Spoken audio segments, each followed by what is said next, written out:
Ray, people will come, Ray. They'll come to Iowa for reasons they can't even fathom. They'll turn up your driveway, not even knowing sure why they're doing it. They'll arrive at your door as innocent as children, longing for the past. Of course, we won't mind if you look around, you'll say. It's only $20 per person. They'll pass over the money without even thinking about it. For it's money they have and peace they lack. And they'll walk out to the bleachers, sit in shirt sleeves on a perfect afternoon, and they'll find that they have reserved seats somewhere along the baselines where they sat when they were children and cheered their heroes. And they'll watch the game, and it'll be as if they dipped themselves in magic waters.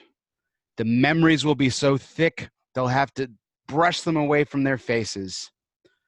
Oh, people will come, Ray. The one constant through all the years, Ray, has been baseball. America has been rolled over like an army of steamrollers. It has been erased like a blackboard, rebuilt and erased again. But baseball has marked the time.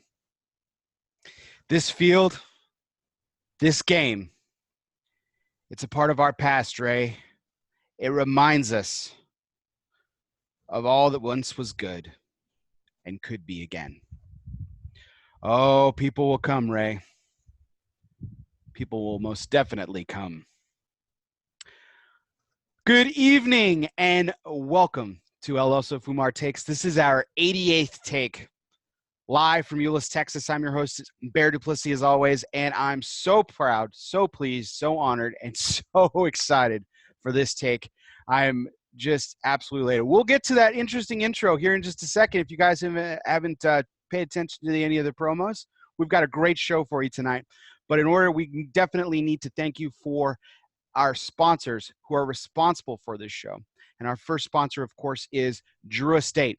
Drew Estate is celebrating their 20th year of Acid Cigars, and the Acid 20 was released nationwide this week. So go to your Drew Diplomat retailers or anywhere that's carrying Acid and celebrate the 20th year anniversary of Acid with an Acid 20. My personal recommendation for an infused cigar.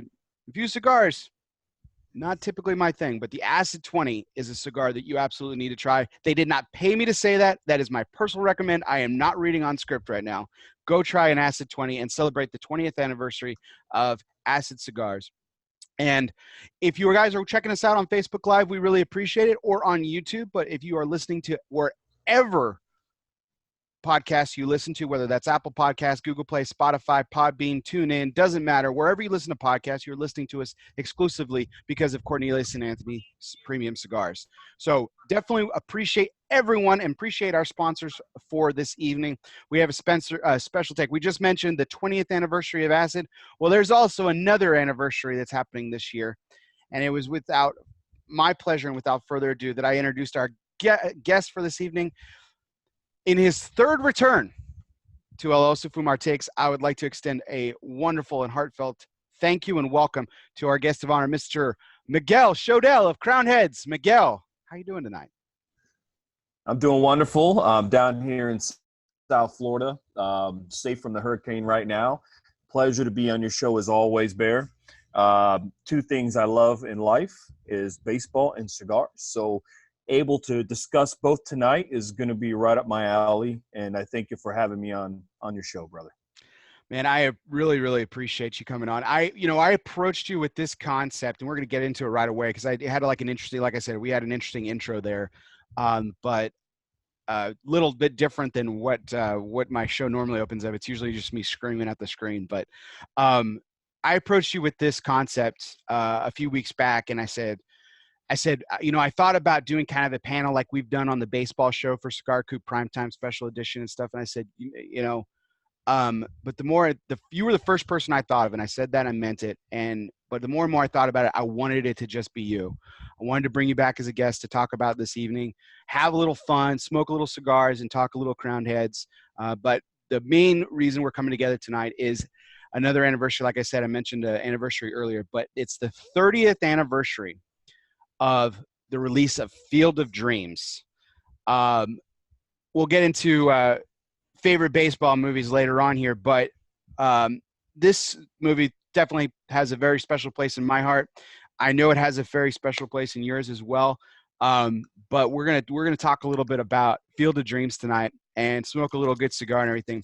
Um, man, even just reading that opening line, that opening soliloquy, man, I can hear. I don't know if it was like the same thing for you, Miguel. I hear James Earl Jones's voice in my head, and it's just Yeah. like it's one of those things. It's a soliloquy that you just I can't get out of my head. I remember it verbatim. I mean, I had it here just in case, but I mean, I was reading it, and it's one of those perfect speeches that's just slightly over the top, but in the most perfect way. Yeah. What do you think? Uh, oh man, first of all, James Earl Jones, right? The voice, the man, the actor, the artist that he is. Uh, sometimes we go and we see movies and we enjoy a movie, but someone had to write that, right? And they wrote it so incredibly well. And then they had the right guy read it, say it. And it's one of those great, there's always great quotes in movies. I don't know if you could call that a quote because it's so long. People like short little quotes, but that is that is, if you love baseball movies, that's as poetic as you can possibly get. I think it absolutely, like, people. We were actually having this discussion last night at the cigar shop about my love of baseball and how there's better sports out there, more athletic sports, and this and that, which is all just horse crap because baseball is the best sport ever. But um, the I agree. the thing, these lines echo in my heart for everything that I love about the game. I mean, yes, it's long. It's not a line that you're like, oh, that's my go-to line. That's my favorite line. We're going to get into favorite quotes here in a second, but it's a soliloquy that just absolutely echoes in your heart when you think about it. And as a baseball fan, it perfectly illustrates for me everything that I love about it. I mean, it's right there in just a few sentences. The entire history of the game, right there. It's beautiful. Absolutely. And, people will ask me, they'll say, Miguel, you really love baseball. And what is it? But, someone will say, man, I try watching. I'm not really into it. Or after the strike, I really fell out of it. But to me, baseball is so much more than what's happening on the field. The history. The fact is, we talked about the anniversaries, right? We're talking the 30th anniversary of this movie, 20th anniversary you mentioned of Drew Estate, Acid. But let's talk about this year in baseball. This is 150th anniversary of Major League Baseball. How many sports do you know that have a history of 150 years? You're talking about the history of our country. You're talking about boys coming back from the bloodiest war in American history, the Civil War, picking up baseball. You're talking about our country and segregation, and then how that was not only the civil rights era, but also the first black man to play in professional baseball, Jackie Robinson. The history of our game, the history of our country is so intertwined that I think that if you love American history, baseball can tell you a lot about American history. Terrible tragedies like September 11th and what was happening in baseball at that time, with the Yankees and being in New York. And America's history can be told through baseball. And so when someone asks me, why do you love baseball so much? It's not just baseball. It's the history of baseball and the history of our country that are so intertwined that when I watch a game or I listen to a game, it's history is what really intrigues me into the game. Yeah, absolutely. I mean, the game of baseball is just like I said, it's pretty much encompassed right there in those few short lines from James Earl Jones in the Field of Dreams. But yeah, I mean, your team, the Cincinnati Reds, celebrating 150 years, marks the league's 150-year history because they were the very first professional team. And man, the NFL is celebrating 100 years this year, and that's not knocking that at all, but we're talking about half a century longer. I mean, that's that's Yeah. incredible. That's just absolutely incredible. And it's one of those things that baseball is, and we're going to talk about magic here in a second, with the basic synopsis of the story and everything, but it's just a magical coming together of so many things. And it's for people out there who don't appreciate it, which just is still beyond me. I don't understand it. But if you're just like sports, this and you have a passing interest or likeness for baseball, this movie, I think, cuts to the core of a lot of things, because you talk about fatherhood, you talk about forgiveness, you talk about grace. There's a lot of running themes that go through this movie. And as we kind of go through this, Miguel, I kind of got this thought about this particular take tonight, because I'm a big fan of the rewatchables. I don't know if you've heard of this podcast. It's Bill Simmons, part of the Bill Simmons, the Ringer Network and everything. He does like all these like rewatchable movies, and he kind of has like a podcast about specific ones. And I specifically have not listened. Apparently he just did the Field of Dreams one, and I have not listened to it on purpose because I didn't want any influence tonight. I wanted it to be genuine conversation between you and I. I came up with these segments ourselves, and really, but if it's eerily similar out there, everybody, yes, I am inspired by it, but I'm inspired by the 30th anniversary of Field of Dreams, because I think this is, as you guys will learn, one of my favorite films, and something to be worth talking about. So we talked about the soliloquy. I think we did beat it a little bit to death, Miguel. So we got to go into my first segment here, which is, okay, we said that was too long to be a quote. So what's the favorite quote? Favorite quote of Field of Dreams? I'll let you throw in some nominations, and I of course have some, as you're aware of as well. All right. You're gonna shoot. Let me get mine up here. All right. You ready for mine? Absolutely. This is what I love. This is one of the things I love. There's so many themes that run through this movie, but from Archie Graham, we just don't recognize life's most significant moments while they're happening. Back then, I thought, well, there'll be other days. I didn't realize that was the only day. That, to me, is so. If you're a father, if your wedding, a significant part of your career, sometimes you forget to live in that moment, right? We live in the world where people at concerts are watching through their phones, you know what I mean? Yeah. And they're at the concert. Sometimes you have to really embrace the moment that you're in, because you don't know if you're going to have that opportunity again. And that's what that quote truly strikes to the heart of for me.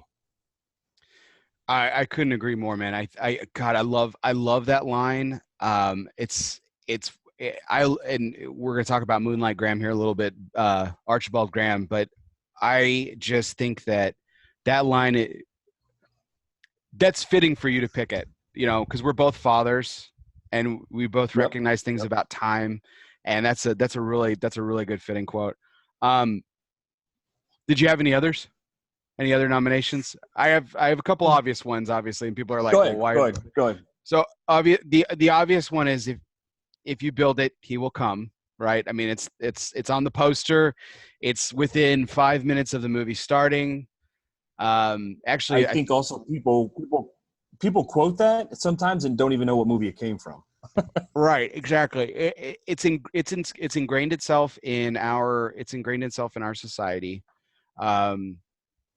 Building something and he will come and everything. I think that as iconic as that is, I think my next nomination is the one that kind of seals it for both of us. But before I get to that one, actually, let me do my fun one. My fun one is Shoeless Joe Jackson. Yeah, Ty Cobb wanted to play, but none of us could stand the son of a bitch when he was alive, so we told him to stick it. And Ray Liotta, who plays Shoeless Joe Jackson, just after he says this lie, just unleashes this cackle upon the world. I mean, it's straight from Goodfellas, right? It's straight from the bar scene with him and Joe Pesci and Goodfellas. I mean, that's the laugh. If people haven't seen Field of Dreams, they've seen Goodfellas more than likely, and they recognize that just cackle of his, and it's just the way he delivers the line is absolutely perfect. But I got a trivia question for you, Miguel. I want to see if you get this. that is actually the second part of the line. Actually, no, that's the first part of the line. Archibald Graham mentions that there's all these great players, and he lists 3 of them. He lists 3 Hall of Fame players that are there on the field warming up. And then Shoeless Joe mentions that Ty Cobb wanted to play. Do you remember the 3 players that Archibald Graham mentions? Oh, my goodness. Oh, no. Oh, no. Fill me in. Okay. So Archibald Graham walks up to him. He's like, hey, that's Smokey Joe Wood and Mel Ott and Gil Hodges. Yeah. So Smokey Joe Wood, Mel Ott, and Gil Hodges are the players that he mentions. Yeah. I think there's I really like that. Those are Hall of Fame players and some of the greatest, obviously, players of all time and everything.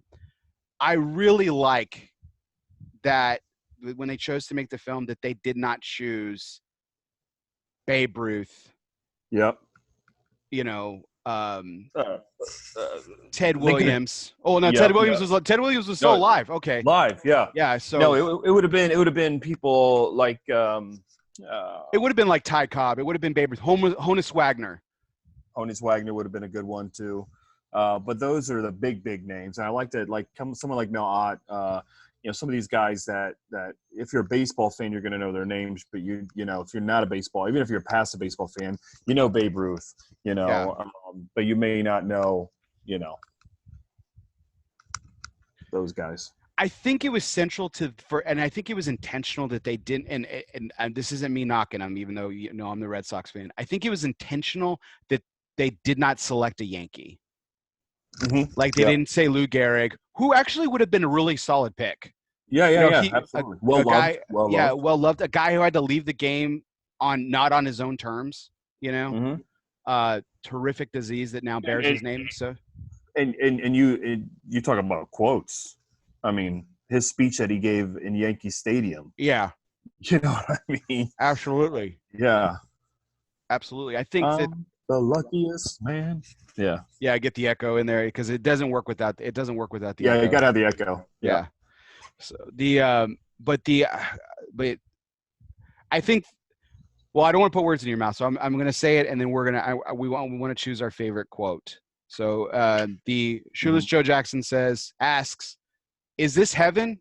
He turns around from the cornfield and says, "Is this heaven?" Before he leaves the first time, he says, Ray Kinsella, played by Kevin Costner, says, "No." But he has this kind of smirk on his face. It's Iowa. Yep. Iowa. I could have sworn this was heaven. Oh yeah, it's the place where dreams come true. Maybe this is heaven. That's a great one. It's repeated again at the end. That's with his dad. That's with his dad, the guy who plays his dad at the end. That it comes full circle. Like the whole story comes full circle with this line. Yeah. Because that's right. Yeah, because Joe Jackson says it to him in the very beginning. He says it to him, but Joe Jackson then at the end, his younger father, he goes through it with his father as well. Yeah. Pretty amazing. It's an extremely well-written movie. I mean, such a well-written movie, great script, I think that the way that it's brought full circle, the writing of this film is just absolutely incredible. But it's some of the lines that are like long soliloquies, like the James Earl Jones bit, or just the simple quips back and forth. Is this heaven? No, it's Iowa. There's so much more to that, and that gets brought back full circle with his dad. The joke, the knock against Ty Cobb, bringing in that reference of no one liked the guy. And so they brought in historical baseball into present day at the time, something that the fan could appreciate. So it was really interesting. Another really great description is go back to Archibald Graham. We'll talk about him more in a second, like I said. But when he's talking about his fantasy, his dream, his wish, and he describes what he's going to do, he's going to stretch a double into a triple. You flop face first in the third, in the way he just Burt Lancaster's like right your arms around. That's just brilliant writing. the actors in this, we're going to go over characters in a second, but the actors in this just do a fantastic job from top to bottom, really, really capturing, because it's all fiction, obviously, but just capturing fictitious characters that are based on people in real life, or in the case of Shoeless Joe Jackson, who was a real person. Just really, really well done from top to bottom. So for people who are playing catch up and here, not to mention, yeah, go ahead. 1919 is the 1919 World Series is that's where Shoeless Joe Jackson, among a few other guys, were expelled from baseball for life, and they happen to be playing the Cincinnati Reds for the title in 1919. So kind of goes back to my team and the history, and that was the first title for the Cincinnati Reds, by the way. Yeah,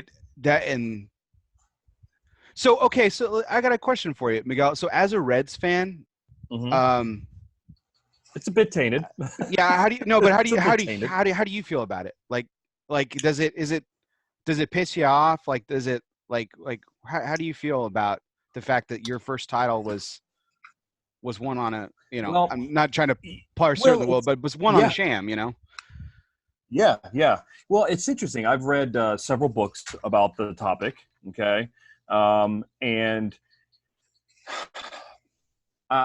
I still have a hard time believing that they threw the entire series. I think that there were a couple of games they threw, and when you read all the books and you do all the research on it, it seems like they weren't fully into throwing this game, that all the players weren't into it.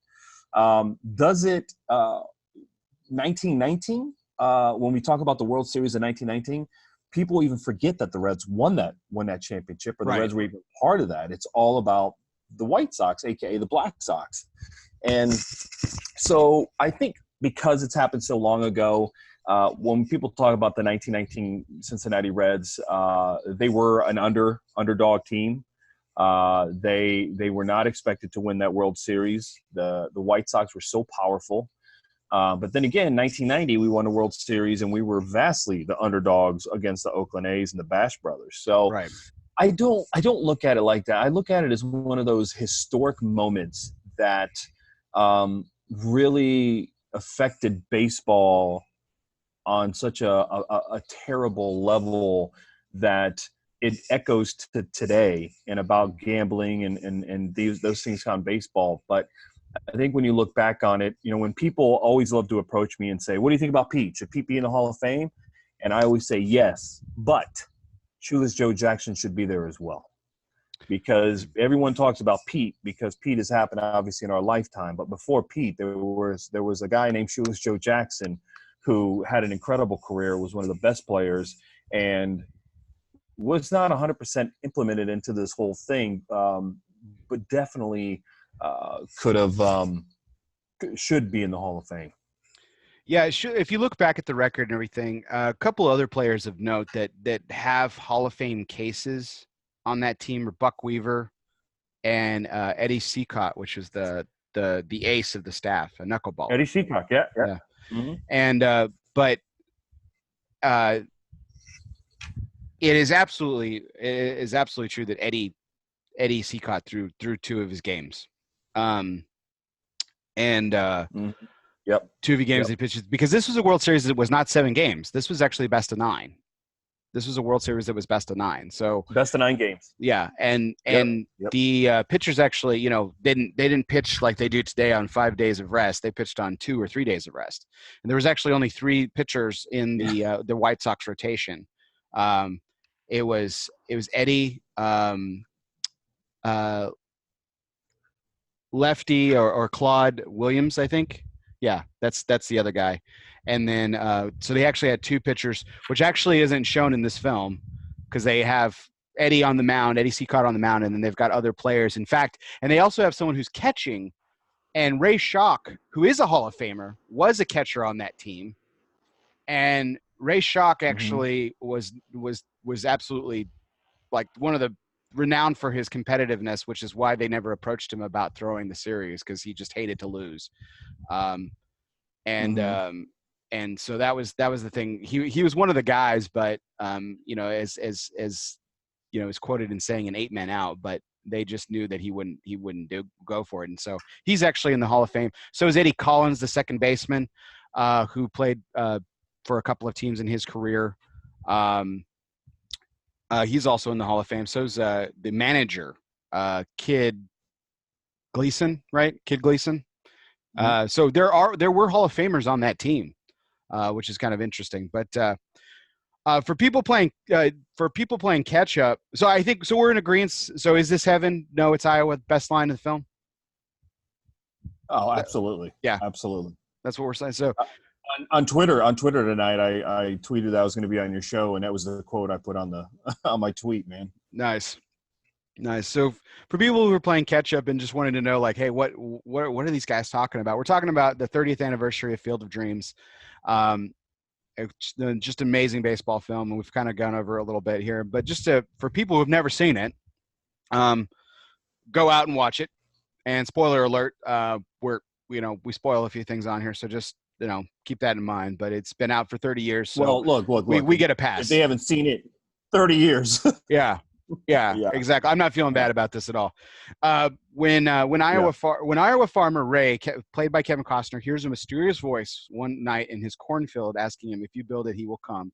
He feels the need to act. Despite taunts of lunacy, Ray builds a baseball diamond on his land in the middle of his wife, supported by his wife Annie, played by Amy Madigan. Brilliant performance by her as well.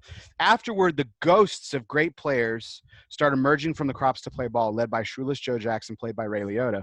But as Ray, the character Ray Kinsella, learns, the Field of Dreams is much more than bringing former baseball greats to glory. So this film was actually nominated for 3 Oscars. In a pretty interesting, which is crazy. Which is crazy because sports movies don't get that love. Yeah, and I think it's really fantastic because what was it? What was the marquee nomination? It was nominated for Best Picture. Best Picture, yep. And this was a year where they didn't do 10. Yep. So the other nominees, so just to kind of show you who they were up going against in, Born on the 4th of July, starring Tom Cruise. Great film, right? Legendary. Yep. My Left Foot, which I confess I've never seen, don't know anything about. Dead Poets Society, another epic film, another epic performance by a great actor, no longer with us. Captain Oh Captain. Captain Oh My Captain. Robin Williams did a sensational job. And then, do you know who the winner was? Well, actually, you know who the winner is because I've showed it to you. But did you know that Driving Miss Daisy was the winner that year of the best? No. That surprised me a bit. I gotta say, man, I think in looking back, that hasn't really done well. Like historically, I think that I've never seen My Left Foot, so I got to throw that one out. But I think if we're listing the 4 that I've seen and the 4, like it's number 4. Yeah, I agree. And that movie is not held up. I can guarantee you, no one's doing a podcast on Driving Miss Daisy 30 years later. You know what I mean? Right. But those awards, not always the right. Awards are awards, man. They don't always get it right. And I would tell you that Field of Dreams was a choice out of all those movies. Absolutely. Yeah, if I'm taking bias out of this, like I have to say that Dead Poets is probably the winner for me. Because again, sports normally does not get nominated, right? So if we're taking the typical Academy thought process into this, Dead Poets Society captures so much, like this film captures so much, that I think that's the real winner. Looking back, I think that's the real winner of the year. Even though my personal vote would be for Field of Dreams because I think it's that good. But it's great that got that respect. Yeah, I mean, look, Field of Dreams is in the National Film Registry, in the Library of Congress. So I think that is a bigger significance than winning that award. So it also got and we've talked about this. Best writing, the nomination, Phil Alden Robinson, screenplay based on material from another medium. So it was nominated for that, which we talked about how brilliant the writing was. It did not win.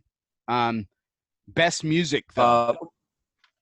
Well, some people may not realize, but the movie was based on a book called Shoeless Joe. Right.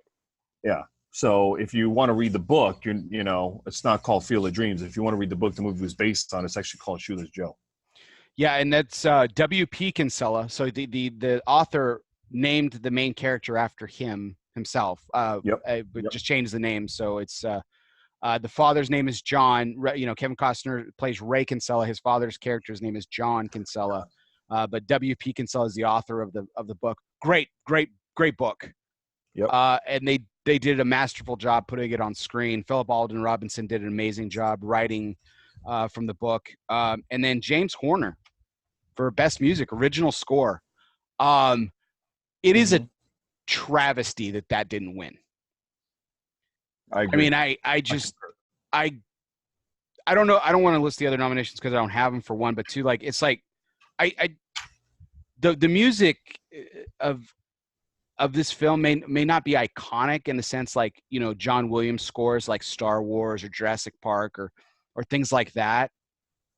But if you watch this film with and listen to the music of it, the score is just incredible, and the mood and emotions that it provokes in its characters, and then you by proxy by watching it, is just really, really underrated. I mean, vastly underrated. It's just incredible. So, and we could have played the music, but we don't have the rights to it. Yeah, exactly. Yeah, I'm going to try to capture some bits and put it in the final recording of the podcast so people can kind of appreciate some of the stuff. But I just I think that's just really interesting, considering the time, considering that this is a sports film, and the type of nominations that it got.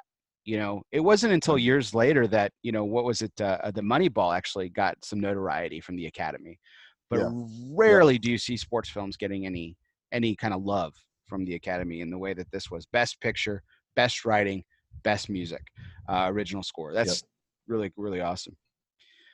So this was a segment that I was really looking forward to doing with you, Miguel, mainly because my picks are kind of controversial, sort of. They're not obvious, let's just put it that way. But this next one I want to talk about is who our favorite characters were.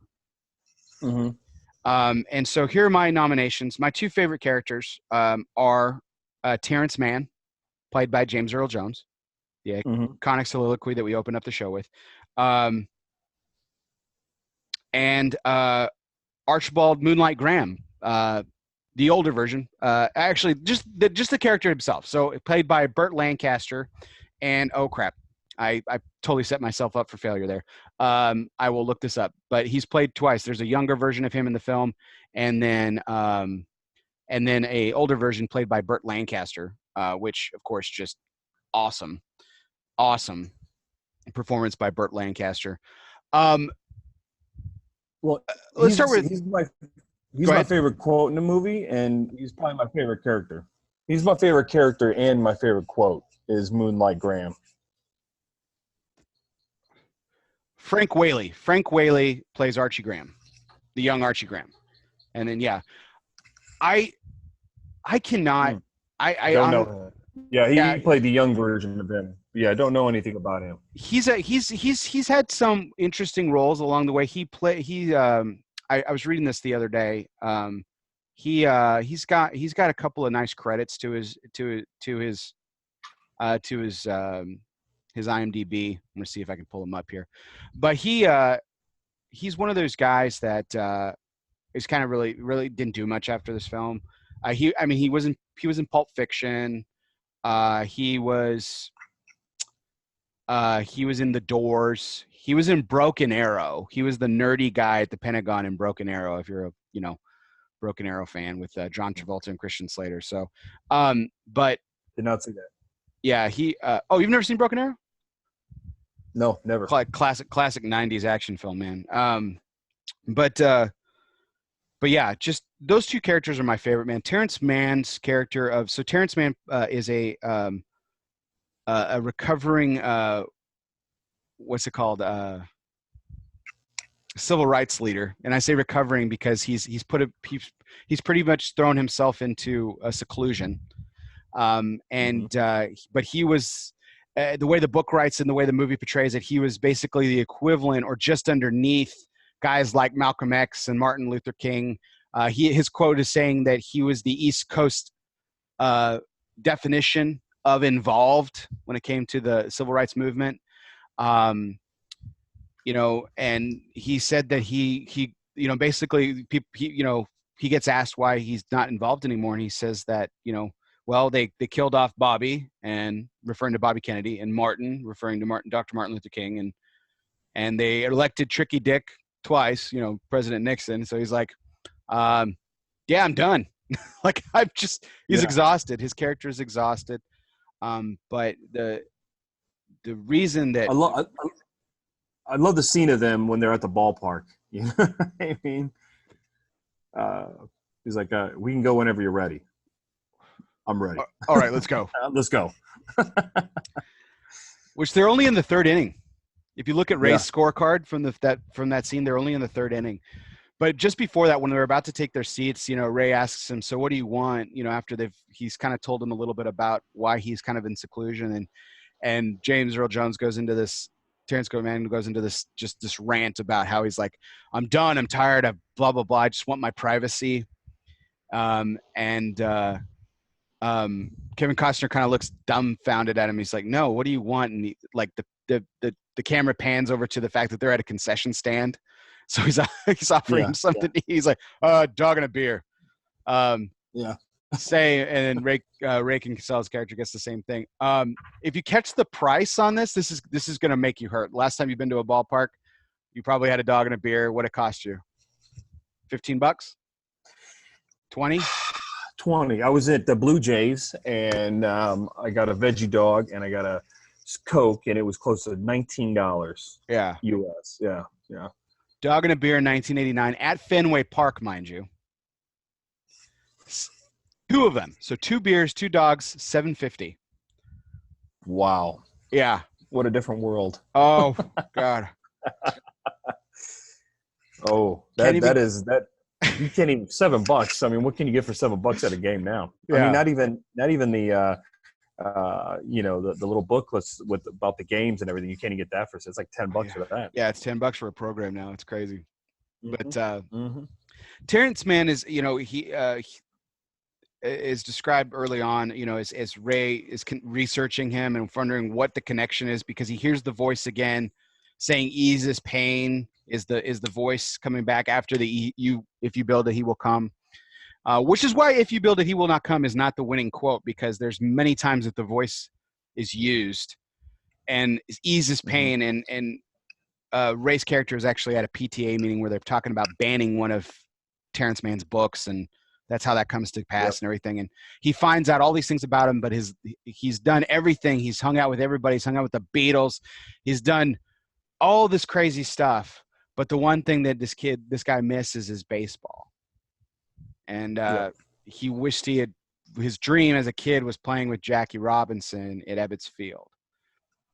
Mm-hmm. So, and keep Jackie in your thoughts. I told you that this was going to play a part here later on. We're going to talk about Jackie here in a second, but it's the only time that Jackie Robinson is mentioned in the film. But I think that Terrence Mann's character is just beautifully written, and of course masterfully performed. I like the scene. I like the scene where he drops them off out of that iconic, looks like a VW bus, right? I don't know what it is. Drops him off, and he does a U-turn, and basically, Terrence Mann is there in the middle of the street and stops him. That's a great scene. That's a great scene, man. He says, "Moonlight Graham." Moonlight Graham. You saw it. Yeah. Oh man. Great character. Terrence Mann. Well, look, I think anytime James Earl Jones plays any character, it's hard not to love. In fact, he played a significant role in my favorite baseball movie of all time. He was one of the main characters in that movie as well. So, you know, I'm sure we'll Yeah, talk about that yeah, later. we're gonna get to that in a second too. I'm anxious to hear your thoughts on that. But and it's interesting that James Earl Jones and Kevin Costner were both in two baseball films. But the other character, of course, favorite character of mine is Moonlight Graham, Archibald Moonlight Graham, Doctor Archibald Graham, played by Burt Lancaster, and Archie Graham, played by Frank Whaley. Yep. So two characters, two actors play this iconic character throughout the film, and so the voice sends them to Minnesota to find this guy. They find out that he's dead, and then Ray Kinsella's taking a stroll, and actually, because of the magic of the film, is transported back in time and actually meets Dr. Graham. The year that he died, so 1972. This film takes place in modern day at the time, which was the late 80s, so 88, 89. And then he's transported back to 1972, and he meets up with Burt Lancaster, Dr. Graham, and that's, of course, the quote that you mentioned where he tells him, well, actually, that's not the quote that you were mentioning, but one of the great quotes from their scene in the office together that I love is when Dr. Graham refuses to go with Ray Kinsella back to Iowa, refuses to go. He's like, and Ray Kinsella gets mad. He says, it would kill most men to get that close to their dream and not touch it. They'd consider it a tragedy. And he says, no, son. Now, if I'd only gotten to be a doctor for 5 minutes, now that would have been a tragedy. Oh, that's beautiful. Yeah. Yeah. Yeah. You talk about one of the more memorable characters of that movie, and it doesn't matter when he is playing the older doctor, when he's talking about his playing days, and then when they show him as a young player on the field, he's a great character as well. So it's just an amazing thing. You know what I mean? Because you got to remember, when he steps over the rocks, he can't go back.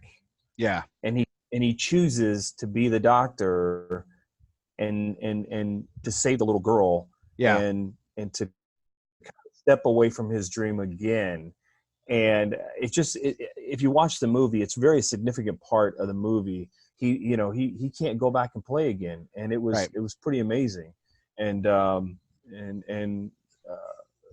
his interactions with Ray Liotta, aka Shoeless Joe, is just fantastic too, man. It's really interesting because his dream is he got called up. He had what's known in the baseball world as a cup of coffee. He had a cup of coffee with the Giants, and Gets called up, sits the bench. Eighth inning. Yeah, eighth inning. He never got to bat, but he spends 3 weeks on the bench with the Giants after being called up. Mm-hmm. And then he goes into the game, plays right field. I think it's right field. Mm-hmm. The ball never gets hit out of the infield. Yeah. And he never gets in that bat. Never gets in that back. And then he gets sent back down and never makes it to the bigs again. Yeah. To the show.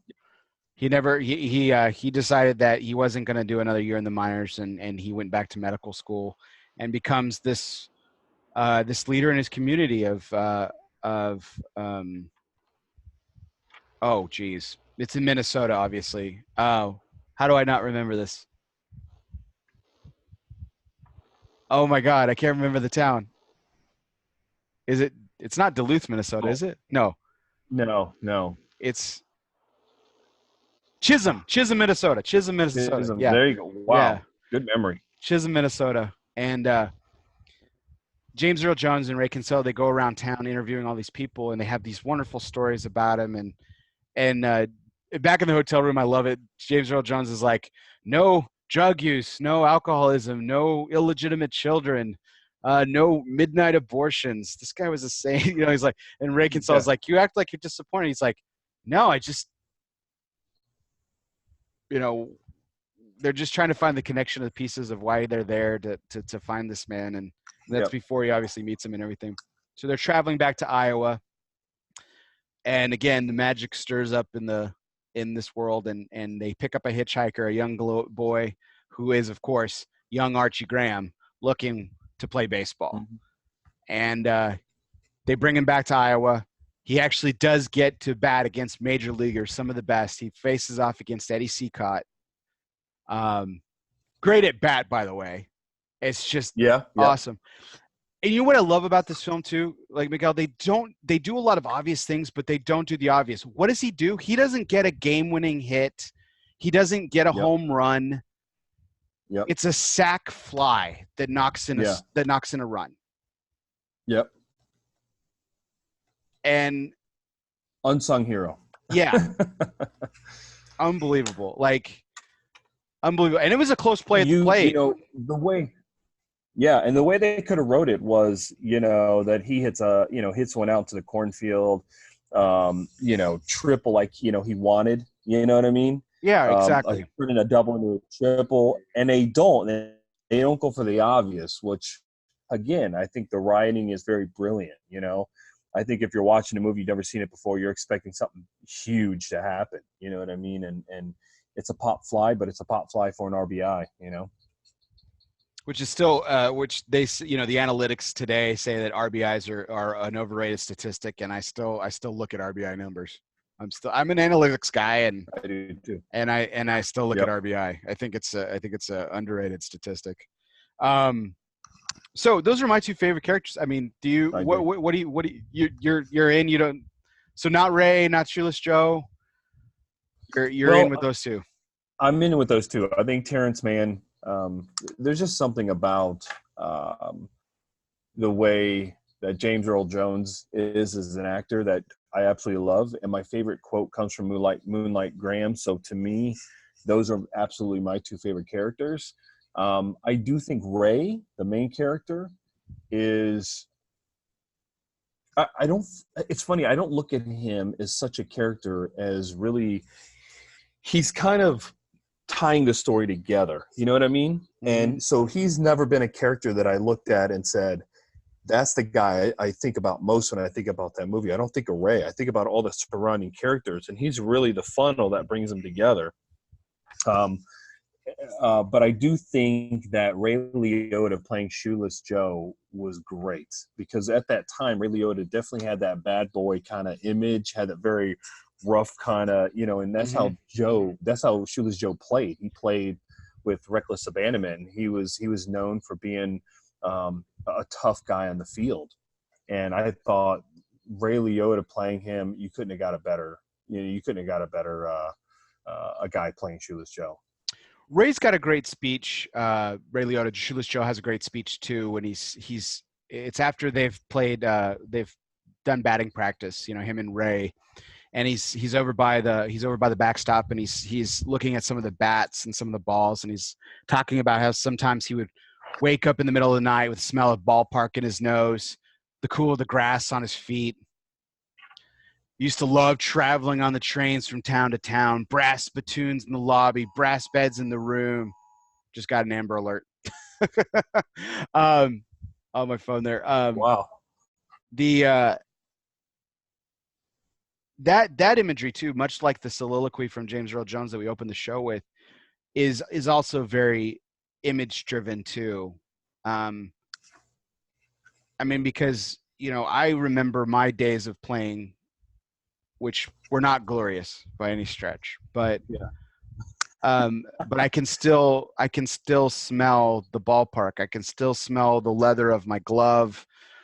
I can still feel the glare, because I always wear eye black. I still play when I play softball. I still wear eye black. I could feel the glare of the sun on my eye black. I can feel that and smell it. It's a very sensational game, and I'm not just saying that because I think it's an amazing game, but it's sensational in the sense that it's the sights, it's the smells, it's this, you know, the sounds, the taste, even the touch.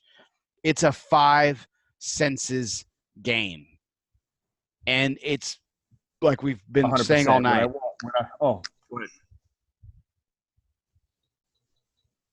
Go ahead. When I go into a ballpark, the smell of the hot dogs, the smell of the leather, the sound of the crack of the bat, the ball, being thrown to first base, and you can hear that leather snapping. It's just amazing, man. It's just to me, that's exactly what Shoeless Joe was kind of talking about. You know what I mean? The sounds, the smells. Did you ever hold the ball or a glove to your face? Oh, And Ray says, yes. yes. And I used to love traveling on the trains from town to town, the hotels, the brass spittoons, as you were talking about earlier, in the lobbies, the brass beds in the rooms. It was a crowd rising to their feet when the ball was hit deep. Shoot, I'd play for nothing. And just quote after quote after quote in that movie, if you're a baseball fan, it's amazing. It really is. I thought my picks of characters were a little controversial. I'm so excited that you agree. Like I think I agree with you 100%. I think the Ray's wife was a great character. I think there were so many good characters in the movie, but the two that will always stand out to me is Terrence Mann and Moonlight Graham. I mean, those guys, those two characters to me, for some reason, always touch something in me that I absolutely love. one of my favorite bits of Amy Madigan plays Annie Kinsella. They're talking about this is right after he's heard the voice for the first time, and she's like, maybe it's like residual leftover from an acid trip, because they're totally flower children, and he's like, I never took. They're having this conversation with their 6-year-old daughter sitting next to him. He's like, I never took acid, like. And she's like, maybe it's something else. It's like a flash forward. Like, just like, oh my gosh. Even the little girl, his daughter. Yeah, Gabby Hoffman plays. Oh God, what's his daughter's name? When she says to Joe, are you a ghost? And he says, what do you think? And she says, you look real to me. You look real to me. Yeah. Yeah. There's a man out there on your lawn. Oh. That's that's fantastic. There's a man outside. That's a great one. It's fitting though. That's a last point too, Miguel, because that's very fitting. It's very fitting that the child is the first to see. Yeah. Yep. Because they have the imagination, right? They have yet to have the world kind of, crash down on them and crush different ideas or thoughts. And there's something about a child's heart that's very pure, and she's the first to see it, and which is again very poetic part of the movie. If you want to break down the movie to that point, it is very poetic. That a child is really the first to see him. Because I know you and I are both religious people, and absolutely, and we've, and even if you're not, you've heard that cliche is faith like a child is something that is true. There's an innocence to children that, like, even if it's as us as adults or something. I view obviously we view the world a lot differently than we were when we were children, but I think that to take a line from Moneyball. There's something romantic about baseball, and there is something religious about this game that we love, as well. But I'm so excited that you really like those characters too, man. So I wanted to take a quick break because again, Miguel, I can't thank you enough for being on this show. Man, I was geeking out. I was so excited that you agreed to do it. I love this film and I think it's been obvious as we've been talking about it and everything, but I do want to again, thank you. And I want to take a moment to talk about, the amazing stuff that Crowned Heads is doing. This year, you guys had another terrific show. And just, you've been having a fabulous year. And it's been highlighted by a cigar that I am smoking for the very first time tonight. And is I won't say distracted, but as much as I am into this conversation that we're having, I'm blown away by this cigar, the La Coalición, the partnership with Willie Herrera that you guys did for this year's IPCPR, now PCA trade show. Hot damn, dude. This is an amazing cigar. So thank you. I have to mention that La Coalición, it's true collaboration with our friends at Drew Estate as they're celebrating their 20th anniversary of Acid. um, they took the time, and Willie Herrera and John Huber got together. They blended the cigar. They named the cigar. They designed everything. It was a true collaboration between two companies, and they showed it off at their booth. We showed it at our booth. It's going to ship to the country sometime in October. We're excited to get it out there. It comes in 4 different vitolas, and I would tell people that we are so damn proud of this project and how incredible this cigar turned out. The quality, the taste, the aroma. Look, you're always when we put out a cigar, it is a special moment because we work very hard on those projects. It doesn't just a couple weeks come together and throw it together. It takes a long time to put these projects together, but this is a project that all of us are so proud of, and we're very proud to hook up with Willie Lee and Jonathan, Drew, and the whole group over there have been so incredible to us. Jonathan Grow, all the guys over there at Jewish State love this project. We love this project, and it's I would imagine it's like writing a movie or writing a book, and you're just waiting for it to be released. And so I'm chomping at the bit to get this in people's hands and to get it in the humidors across the country. I know it's going to be available where you work at, Michael's of Euless, Texas, and we just couldn't be prouder. And I've smoked all the sizes. I think they're all great representations of that blend, and so very, very proud, very, very proud. So I actually had the privilege of sitting down at the trade show with John and Mike. Mike Conder. Mike Conder. And so I got to be this is a cool story. I've met John very briefly in passing at one point, and of course John's a little bit more out in the open. He's more public than Mike is, and I've never met Mike. I've never seen a photo of Mike. I didn't know what Mike Conder looked like. I gotta tell you, Mike Conder does not look like or act like any version of Mike Conder in my head. The person that I had envisioned is not. Yeah. I figured someone like John, in appearance and likeness and attitude and everything, and they may share some similar traits, personally, but they obviously have a brilliant partnership. That's without question. But Mike he was unlike anything that I possibly imagined. But 2 of the finest gentlemen that I've ever had the privilege of meeting. It was a great moment to sit down, tell them, considering it was my first true meeting with both of them, to tell them how much I appreciate all the work they've done in their entire career. I mean, going back to the days of CAO, and then of course the amazing work that they're doing now, it's clearly only reaching new heights now with this project. I mean,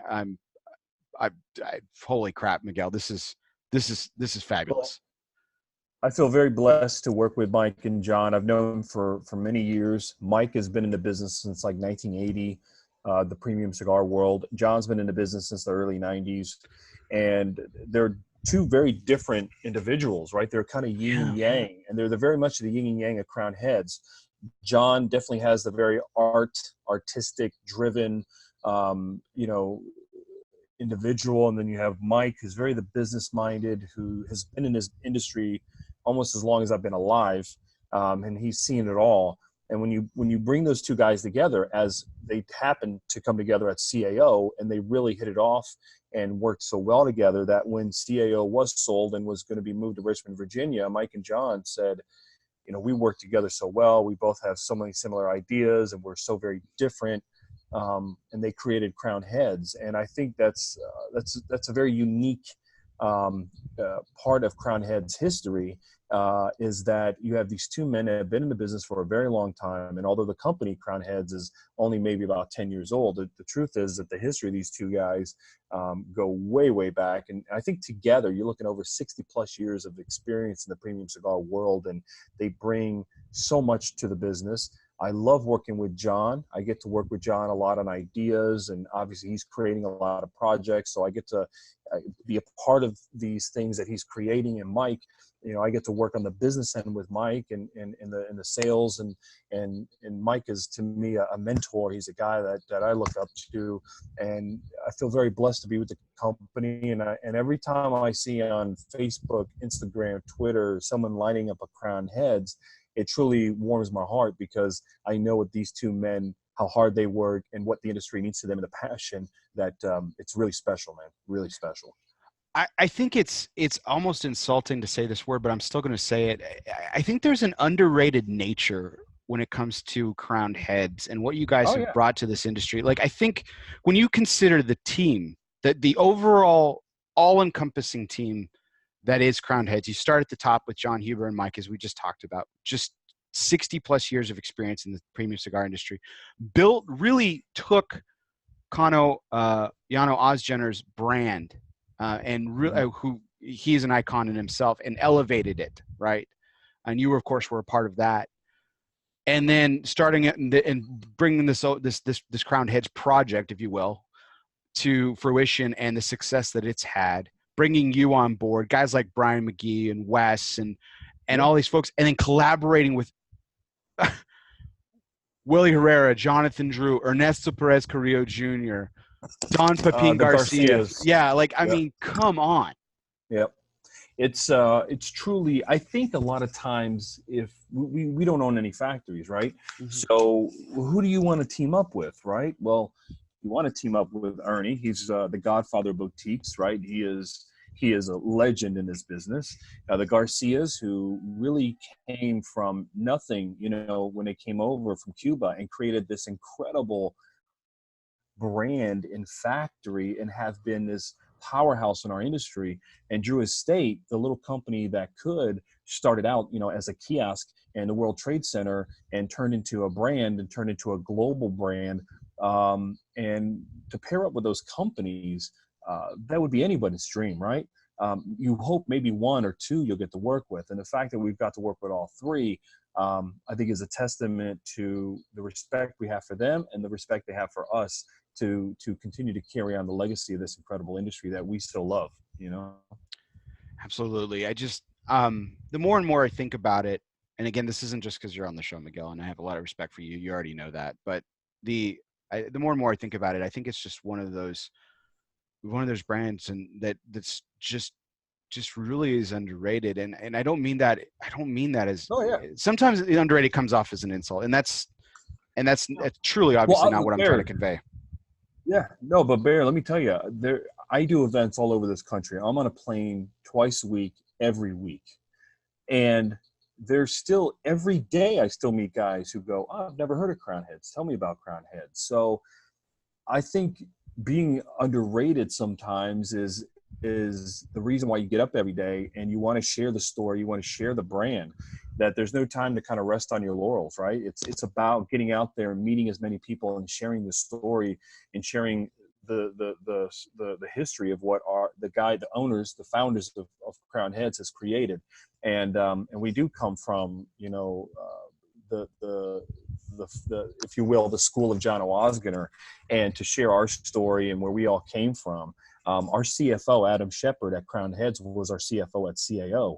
Adam is kind of an unsung hero back in, he's in our company, and Adam is a guy that I interact with every day, and Brian and Wes and myself, and it's underrated is something that is something that we gets us up every day to go out there and introduce the brand to as many people as possible. And so to me, I look at it as that's what happens. There are millions of cigar smokers, and our job is to connect with all of them. And what happens when you aren't the underdog? You know what I mean? You got to fight for it, and you got to be the 1990 Reds, against the powerful Oakland A's. You got to get out there and win it, wire to wire, baby. Absolutely. And we're talking about Field of Dreams, of course, tonight, and it's a film fraught with metaphor and insight and subtlety and nuance, and that kind of describes the cigar that you're smoking. which is of course, the Headley Grange. I'm smoking. I'm smoking a Headley Grange tonight. This is actually my third Headley Grange, and this is one of my favorite blends from Crown Heads. And as you release new things, sometimes people forget about the older blends that you've created. But Headley Grange to me is a cigar that I smoke consistently. Headley Grange is named after the recording studio that Led Zeppelin recorded When the Levee Breaks. Very famous for the drums and the acoustics in that studio, and you can go even further than that, right? Because John loves music. Mm-hmm. And so he loves Led Zeppelin. He loves that. But the drums in that song are so important. And what's amazing is that Ernesto Perez Carrillo, yes, he is the godfather of cigars. Yes, he is what made La Gloria Cubana, and he now carries that legacy on with his own brand, EPC. But he was a drummer as a young man. He was a drummer. He was a jazz drummer. That was his passion. So there's so many connections to John love of music, Ernie's love of music coming together and creating Headley Grange. And so when I smoke it, I smoke with that story, with those thoughts in mind, and it's a really enjoyable cigar to smoke. I knew that Ernesto Perez Carrillo Jr. was a drummer, and it wasn't until you just mentioned that I drew the correlating factor there and the connection, and then you guys had a limited edition Lancero of the Headley Grange called, of course, the Drumstick, which is appropriate, and that still one of the best. Stick, yep, absolutely. Still one of the best medium-bodied Lanceros I've ever smoked, like straight up, and I'm a big Lancero guy. Yeah, that Lancero. We launched that project twice, and people constantly ask, when is that Lancero coming back out? I think that's probably the finest Lancero we've ever created, and hats off to Ernie for doing such a great job, and the consistency that he's able to produce out of that factory. Tabacalera La Alianza is his factory in Santiago, and we're just blessed, man. And he's known as the Sultan of Sumatra as well. That's another nickname that he has. And on the Headley Grange is the Sumatra wrapper. So it's very much Ernie's hands were all over that. You know what I mean? Yeah, absolutely. And then the Sumatra, of course, on this year's Mule Kick, which also was blended by him too, correct? I'm not misquoting that, Absolutely. Right? That was you're right. You're great cigar. Great cigar too. And this year's Las Calaveras, done it. Great project. This year's Las Calaveras was incredible. Great blend again this year. I think when the people that I talk to that are diehard Las Calaveras fans, we release it once a year. People think that this blend rivals the very first release, which is 2014. Yeah. So that makes me very happy to hear that, because you're always trying to live up to what you've done before. And when people tell me, man, 14 and 19 are my two favorite blends, and this year, so whenever we do a Las Calaveras, we'll put initials on the sides of the bands of people that have passed away. Mm-hmm. Those initials have included, the Padron, Monarch, the matriarch of Padron, Carlos Fuentes' initials have been on there. But this year, the initials are one person's initials, and that's John O'Osgener, and that's CO. And then the other initials on there are quotes, quotes that he's famous for saying to us. So this year, this blend is very special to us because it's in honor of John O'Osgener, who is, to me, one of the greatest tobacco men in the history of the cigar industry. He was the founder of CAO. Those were his initials. Yeah. Beautiful, beautiful tribute, and a cigar worthy of a legend like him, for sure, because I really, really enjoyed it. So, well, want to pick this up and wrap up our discussion on the 30th anniversary of Field of Dreams, man. We talked about our favorite quote, our favorite character, and but I wanted to bring up another topic and ask you a question, because I know you're not going to agree with me, but the question is Field of Dreams the best baseball movie ever? That's a tough one. That's a really, really, really tough one, right? There are so many great baseball movies out there, and we could list so many of them. And I think if someone said to me, Miguel, I could only see one baseball movie. I've never seen any movies about baseball. Can you tell me one to see? I will probably mention Field of Dreams. But it's not my ultimate favorite baseball movie. My favorite baseball movie of all time is called Bingo Long and the Traveling All-Stars Motorcade. That movie, as a little kid, sitting on Saturday, I swear to you, and I could totally be imagining this, I remember that movie was on like every week, every Saturday afternoon. I'm at home, little kid, plopped in front of the TV, and I'm watching Bingo Long and the Traveling All-Stars and Motorcade. That movie, for me, touches so many memories as a kid. A big cup of Kool-Aid, orange Kool-Aid, bag of Dorito chips, watching this movie and being in awe of these incredible actors that were in this movie. I mean, and when you think of Billy D. Williams, Tom Burton, Tony Burton, Stan Shaw, Richard Pryor, James Earl Jones, who was also in The Field of Dreams, as we mentioned, right? This cast is amazing, and it's all about a time in baseball that a lot of people don't think about. The barnstorming days of the Negro League baseball players before the integration by Jackie Robinson. And it's just an amazing movie. And it's funny. It's a lot of laughs. There's some very serious parts in the movie. And the baseball playing is as rough as it is on an old dirt field. And they're out there entertaining crowd from crowd, and they're driving from city to city, playing baseball because black men could not play baseball in the majors. And it was them barnstorming around the country and really about the love of baseball, not making a lot of money, just getting by. And that is a real part of baseball history. And so at a very young age, I fell in love with the Negro Leagues, and that was the movie that made me read about the Negro Leagues, buy books, learn about the great players that have come through the Negro Leagues. To me, it's just that movie, the memories that movie has on me is what makes that movie my favorite movie of all time. I think it's impossible now to not consider the Negro Leagues when you're considering the historical aspects of the game. You can't simply just talk about Major League Baseball anymore, because there are players that were some of the greatest of a generation that this country didn't get to see at a significant level. You talk about Satchel Paige, who made his Major League debut and was Rookie of the Year at age 41. We talk about Tom Brady, and this year, he's going to be 42. Or is 42, and doing the things he's doing at his level in the NFL, which is a feat in itself. But 41, debuting, winning Rookie of the Year,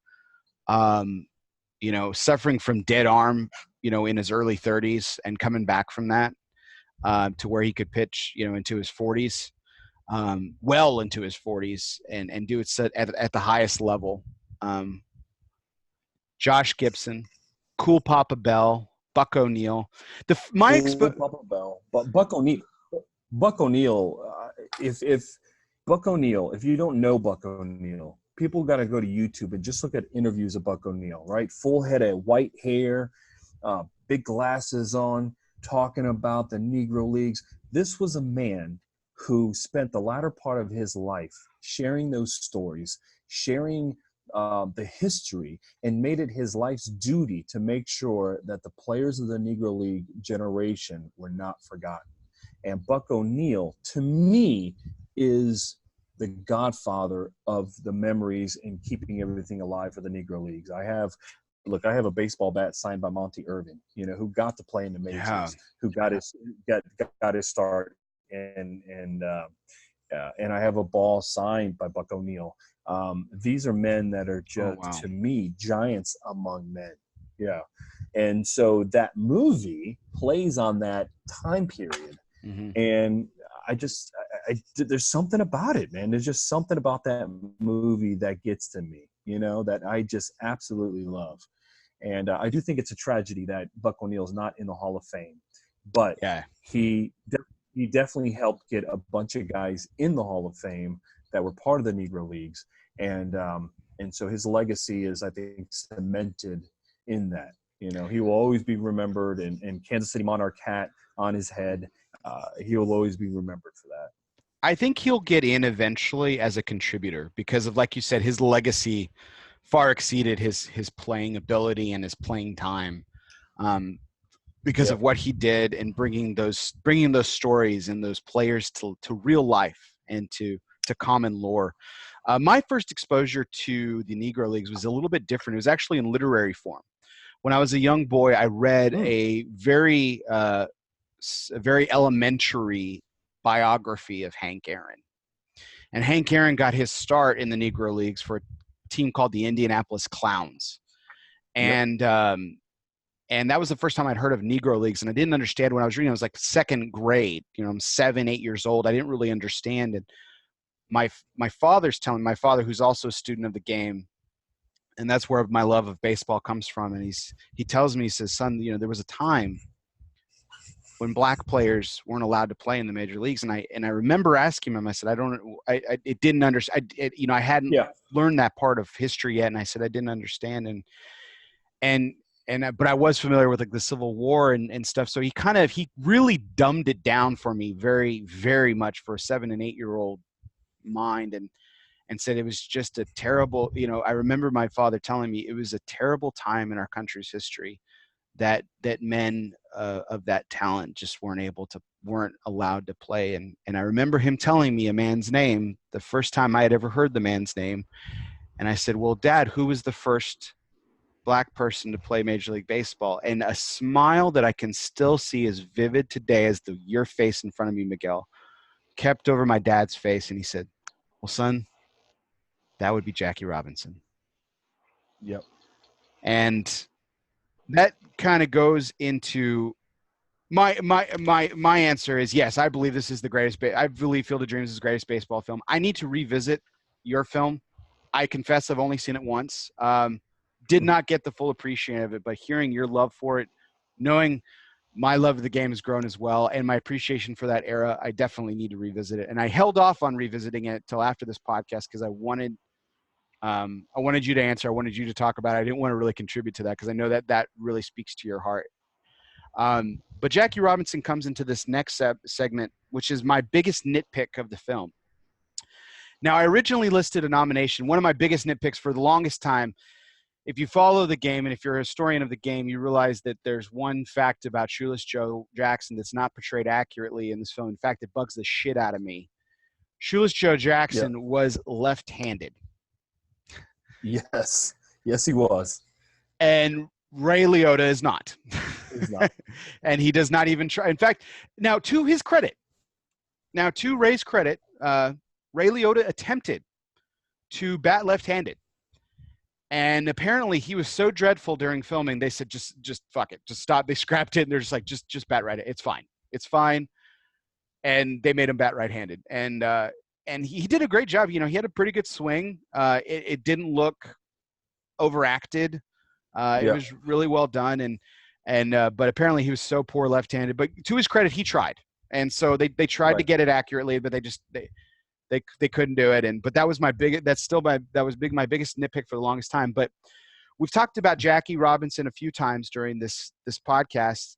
And as people can see, I am wearing a very unique hat, courtesy of Ebbets Field Flannels, a wonderful shop that you and I both patronize and love, bringing historical old logos, Negro League teams, minor league teams. And this is the Montreal Royals, who, of course, was the first professional baseball team. Excuse me, not the first, was the first team that Jackie Robinson played for when he broke the color barrier. And he played an entire season with the Montreal Royals before he was called up in 1947 to play his first game with the Brooklyn Dodgers.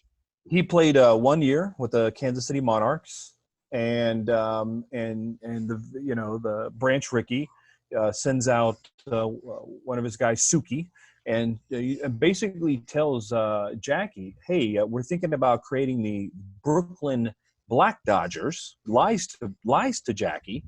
I don't know if you know the whole story, but he lied to Jackie and said, "Hey, we want you to come to New York, Brooklyn. We want you to meet with,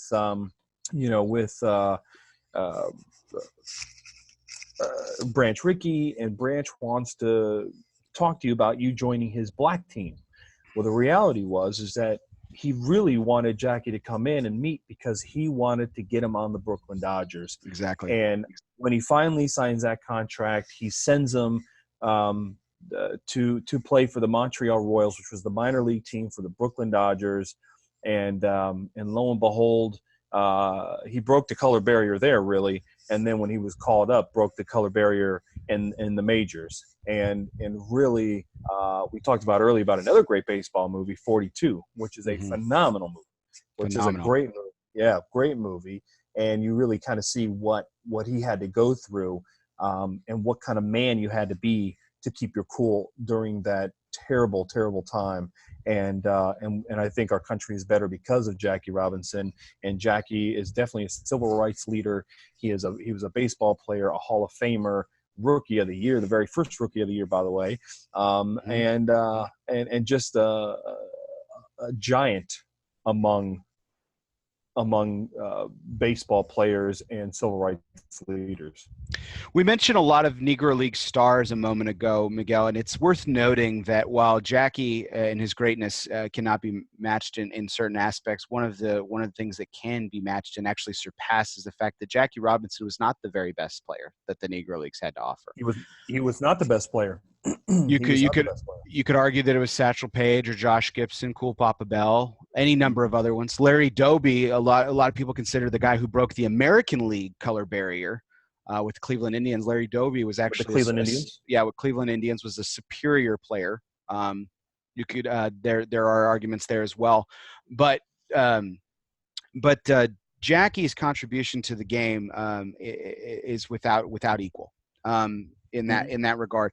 And so that actually brings up the reason I didn't put it in the rundown, Miguel, is because I wanted to get your honest assessment. I think that is, and this wasn't something I even put together until honestly a couple years ago. So I won't even say it didn't occur to me as a young child or anything like that, or didn't occur to me into enlightenment. It is now my biggest beef with the film. He's mentioned once. He's mentioned in the fact that Terrence Mann wanted to play with Jackie Robinson at Ebbets Field. That is the only time he's mentioned in the film.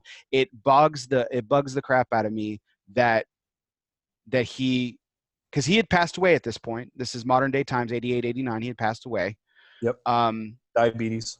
Yeah, he was long gone, and they could have brought him back. I think that's probably the biggest shortcoming of the film, and a film that's not full of many, but that is the biggest nitpick for me, that the fact that Jackie Robinson was not on that field. That would have been I think the icing on the cake in that movie, you know what I mean? But many movies have been made about Jackie, a lot of books have been written about Jackie, and I think it would have been nice for him to be in that movie, but the reality is that Jackie is a man of so much significance that he stands alone as far as movies go. When you read how many books are about Jackie, about his wife is just an angel, still alive today, still keeping the legacy alive. And I mean, you know, Jackie would have been great in a movie, but as we've seen years later, many movies were written about Jackie and many books, and pretty neat. Any other nitpicks that you've gathered? Because those, I mean, the Ray Liotta thing and the Jackie thing for me are the only two that I really have. No, I would say the only thing is that you have to be a real baseball geek like you and I for the accuracy of the left-handed to right-handed, right? That's always the tough kind of baseball nerd in you going, no, that's not right. That's not historically correct. But it is a fantasy movie, and you have to suspend some of that belief to I think enjoy the movie. And besides that, I think the movie was as good as you could possibly get. I think that was a great movie. And, you know, he was coming off of doing another baseball movie, and for him to do another baseball movie right after that, was probably, for an actor, probably not that interesting, right? I just did a baseball movie. Why am I to do another baseball movie? But this was much more than a baseball movie, and I think that's what really stands out in my mind. Yeah, Kevin Costner. I think Kevin Costner has starred in 3 baseball films.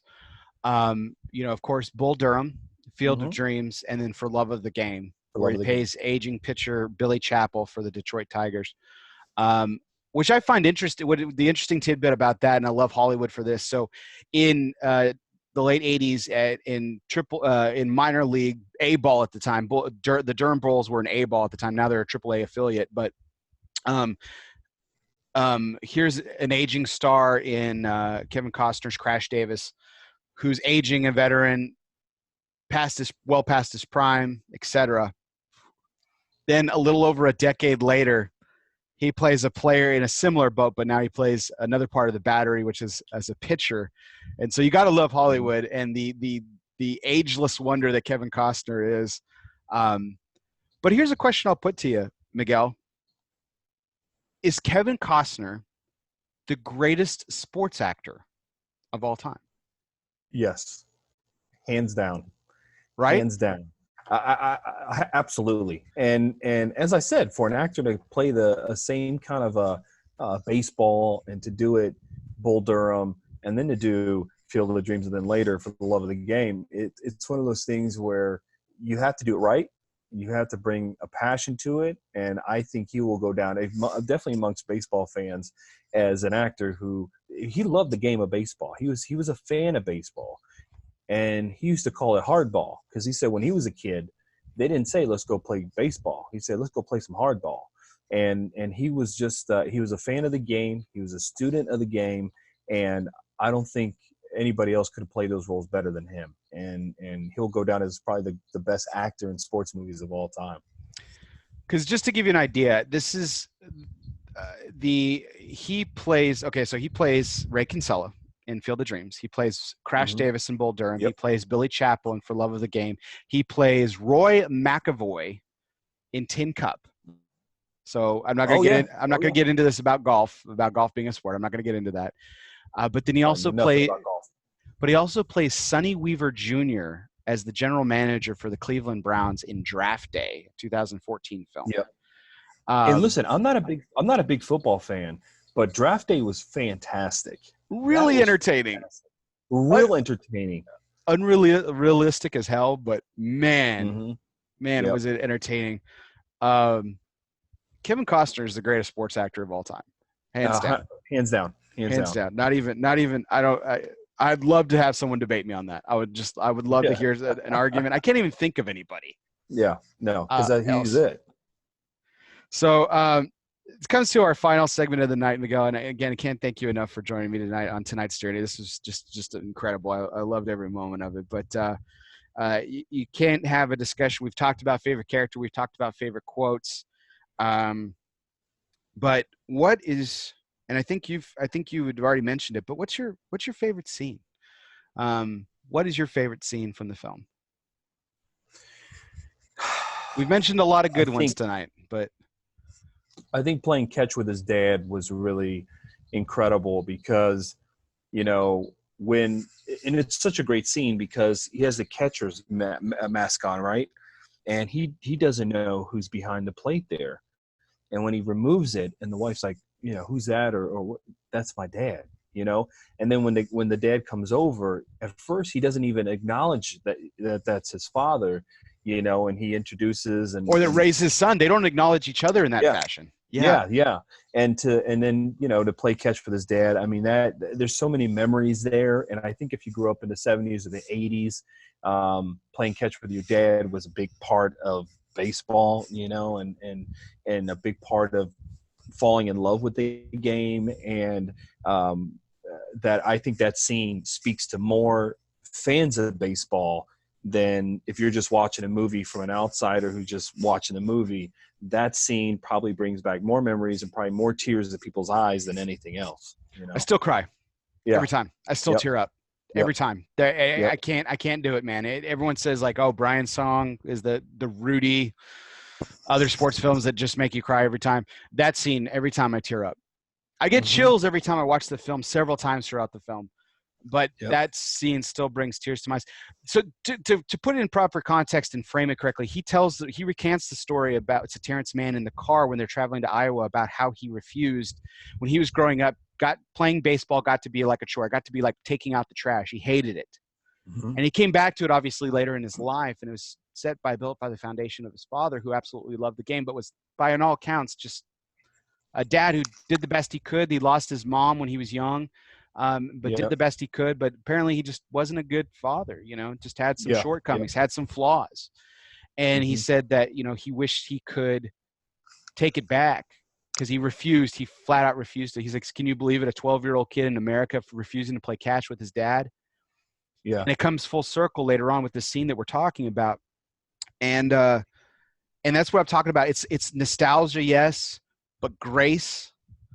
forgiveness, Yep. the game itself. There's so much nuance in that scene.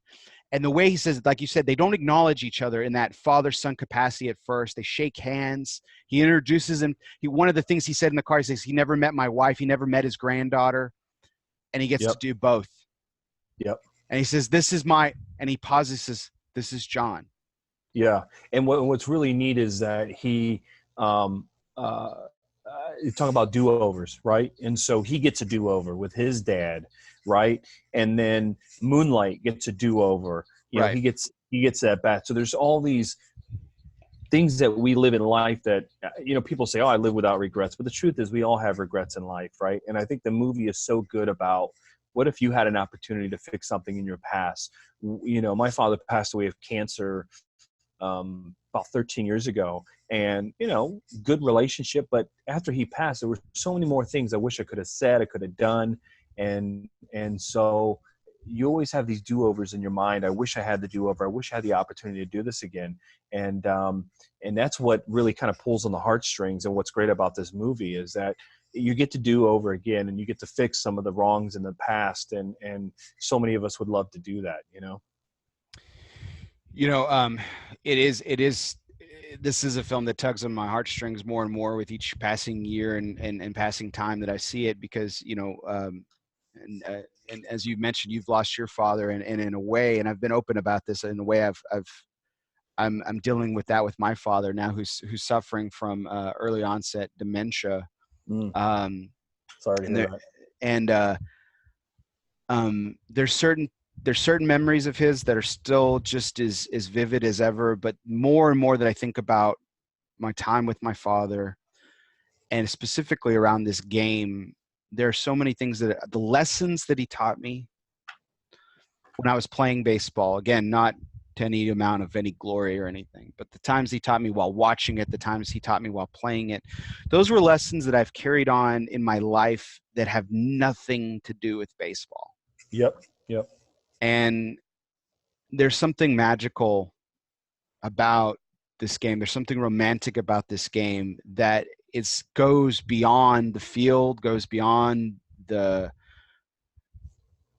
the batter's box, goes beyond the mound. And there are so many metaphors throughout life that are, they're ensconced and engraved in our common Americana nomenclature. We talked about if you build it, he will come is something that people say don't even know the reference to it. Yep. But like if you think about all the uses of baseball language that are, hitting it out of the park, Yep. stealing home, stealing a base, legging out a double, just all these things that we use in everyday language that are just a part of our life and are because of this game. And this film captures everything inside and outside of it. And that's why I love it so much. And I had a couple other nominees for favorite scene. The Terrence Mann, way we opened the show with the speech, which is more a speech than a line or a favorite quote. The building of the field montage is a favorite of mine, when he actually plows over his corn and he's building his field with his wife and with his daughter there. Yep. Recanting the stories that he heard as a child from his father about Shoeless Joe. Mm-hmm. And but yeah, the playing catch with dad is the absolute. It's the closing of the film, and there isn't a better ending to a movie, man. I just there isn't. Yeah, I agree. Yeah, League of Their Own got it wrong. There is crying in baseball. You know what I mean? There definitely is crying in baseball. Yeah.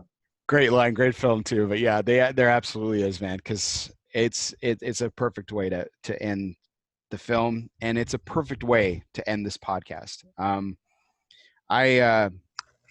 I wrote down here that we should do some closing thoughts, but I think that's the way to end it, Miguel.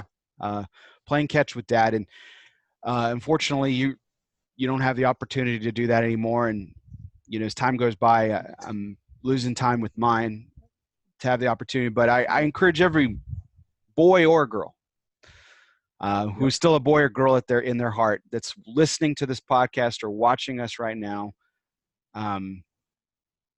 to, if you can't do it in literal form, find whatever that playing catch is with your dad and do it.